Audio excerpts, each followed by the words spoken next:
اے بهتره ښځه کومه یوه ده؟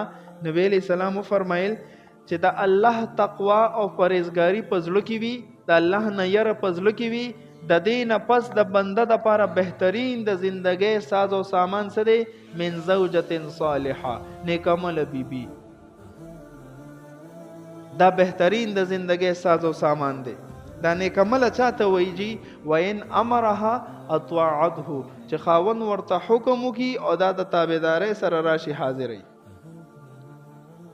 وان نظر الیها سرته، چې خاوند ورته وګوري نو خاوند خوشاله کی، چې څنګه د خاوند مزاج د چې بی زما ښځه د ما ته پاکه صفاوي،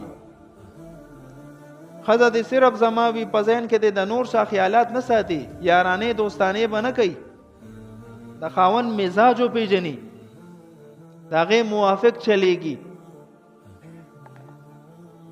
او اهم صفت وان غاب عنها نصحته في نفسها وماله، چې کله خاوند چرته تلی وي او ښځه په کور کې یوازې وي نو چې دا خپل جامه پاکه وساتي، د خپل عزت او د ناموس حفاظت وکړي، د خاوند د مال دولت حفاظت وکړي، د خاوند په مال دولت کې هم او په خپل جسم کې خیانت ونه کړي، شرطه چې خاوند مې نشته بس چې څه د خوښه یې کوه.